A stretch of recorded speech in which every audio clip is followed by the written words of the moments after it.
All right. Let's say now you've got a report of someone who broke the code of conduct, or someone who had an interaction that felt very uncomfortable to them, and they wanted to chat about it, or they shared it.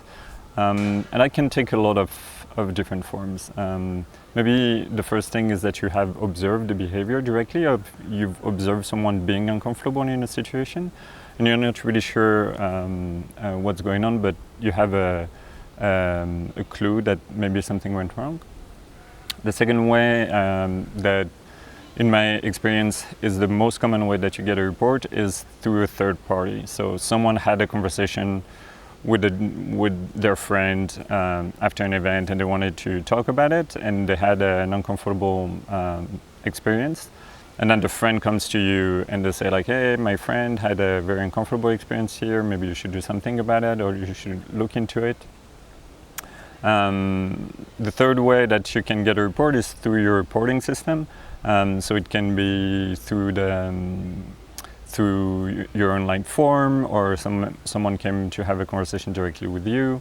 Any of those ways possible. In every situation, I would recommend trying to have a conversation directly with the person who had the uncomfortable experience. And I think to do that, you also have to be respectful of people's willingness to share. And so I would recommend to do a few things to do that. First, in the most common case when a third party comes to me talking about a friend who had an uncomfortable experience, I would typically say like, I'm really sad to hear that. I'm sorry that happened. That's really not the type of experience we want this person to have in our space. Would you send a message to that person that we're really interested in talking about their experience, and then ask them to come back to us. That way, if the third party hasn't disclosed the identity of the person, then they can preserve their anonymity. But if the person is willing to come and talk to you, I think in general that's the best case scenario. And again, the second thing I would encourage you to do is also promise anonymity and say, we're going to just have a conversation. We won't do anything that the person is uncomfortable doing, and also this will be kept totally a secret between that person and me, or like the safety team that you've assembled. And that typically makes people feel comfortable enough just to share their experience. So those are typically the ways I respond to when I get a report. Similarly, if I get a report in a written form and it's not anonymous, I will write back and be like, hey, would you be open to have an in-person conversation? And try to have an in-person conversation. And the third type is if you get a direct report to yourself, and then you're already in an in-person conversation. So we'll talk about that later. And lastly, the one I mentioned first is in the case where you observe someone being uncomfortable but you're not sure. I would usually try to go check in quickly after that and be like, hey, are you okay? Do you want to talk about what just happened? And try to do it in a private setting and in a discreet way. So all of that brings us to the in-person conversation. And so there's a few things that I think about when I have this in-person conversation. I'm asking someone to share something that they probably feel vulnerable about, that they probably haven't fully processed, and that probably had some emotional impact on them. So I try to always be careful about a few things. First, I want to set a safe space for them, and that means creating a space where they're not concerned that they might be overheard. So I won't go into a place that's nearby a bunch of people, like a private room is better. I'm also going to pay attention to not be too obvious about we're going to go into a different room and have a conversation. And just like be slightly casual about that and discreet, and basically make them feel safe so that they can freely share their experience. The second thing that I think is really important is that if they had an uncomfortable experience, it's probable that some of their boundaries were crossed. And so I want to be really extra careful about not crossing any boundaries myself during that conversation. So I'm really trying to ask for their consent during the conversation, and oftentimes it can feel very instinctual to maybe hug them or touch them, to reassure them and to try to make them feel okay. But if you do that without asking first, again, you might be recrossing some of their boundaries, which is probably not a good idea, especially at a vulnerable time. So I try to be really careful about that.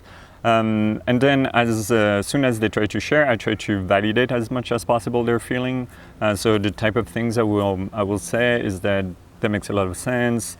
I understand how you would feel that way. I believe you.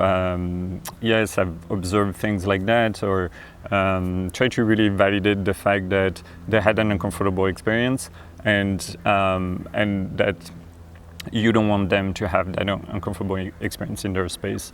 So try to really reassure them, make them feel believed, heard, and welcome. That doesn't mean that you don't need to have any critical thinking about what they're telling you, but in that moment where you're getting the report, just validate everything they're saying. The goal is for them to feel comfortable sharing what their experience was, and to hear about everything that they have to say. Another thing that I try to pay attention to is to really give them agency in that conversation. So similarly to the fact that maybe they had their boundaries crossed, I really want to let them shape their narrative. And so I will try to never use words, even if I'm trying to rephrase what they said. I'm not going to try to use words that they haven't used themselves. So for example, if someone describes me, let's say it's a woman and during a scene, a guy came from behind and groped her. For example, I would consider that as potentially a sexual assault if she wasn't consenting to that type of touch. But I will never use that word, even though I'm thinking about it, if that person isn't sharing that type of language with me. So I'm trying to always use the words they're using to describe the experience they're having, to not try to push a narrative on what they're saying, and just like really listen to what they're describing, what their experience was. Again, on respecting their agency, I think it's also really important to, once you have a good view of what the experience was, to ask them what they want to happen in that situation. Typically, people will tend to be almost too reasonable, or people have a bias towards not doing anything, which might not always be possible, and we'll discuss about that a little later. But I think if the person has a strong boundary around not doing anything, I would rather have heard the experience that they had and know that, and agree to not do anything if that's really what they want, rather than force something and then I will completely lose their trust and they will never talk to me again about anything vulnerable. So I think it's really important to ask for what they want.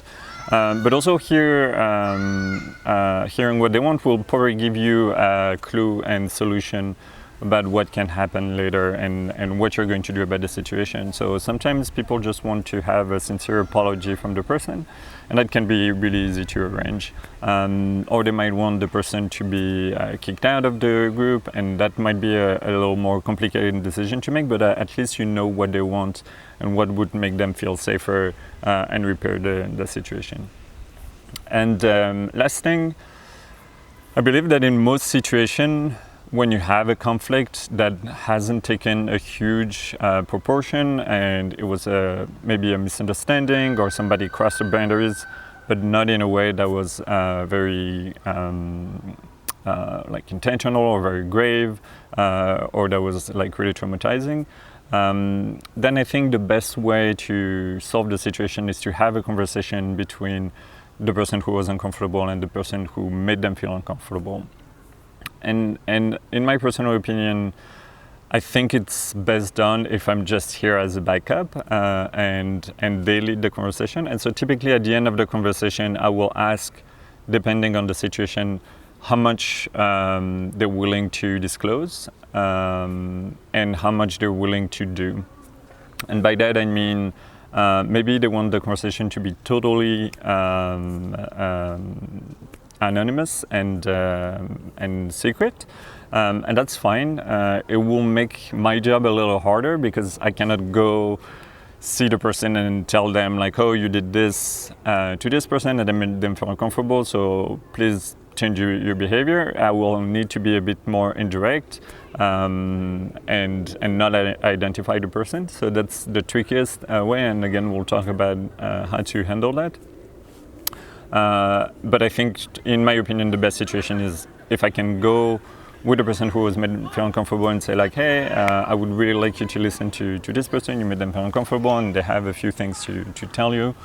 I think that's the best way to solve the issues that are on the smaller side of breaking boundaries or breaking the code of conduct that you've established.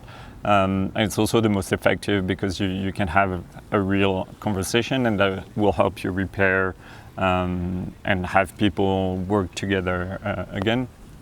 So again, after having asked how much they were willing to discuss, I will ask them if they're willing to have the conversation themselves, if they want to lead the conversation, if they want me to be there or not, if they want me to lead the conversation, if they want somebody else to mediate something. And so kind of like get a clear idea of what they're willing to disclose and do. And typically after having that conversation, I will again like have a little checkout moment with them, kind of like summarize everything we've talked about and agreed on, and try to transition to either a different conversation or come back to the activities we were doing. So go back to do a little improv, talk a little bit about something else, to kind of like reestablish the connection I have with the person. Like, okay, we went through a hard conversation and you went through a hard experience, but that's not the only thing that binds us together. And we also have a friendship or another collection or a professional relationship, and those are things that still exist and that weren't threatened by what just happened.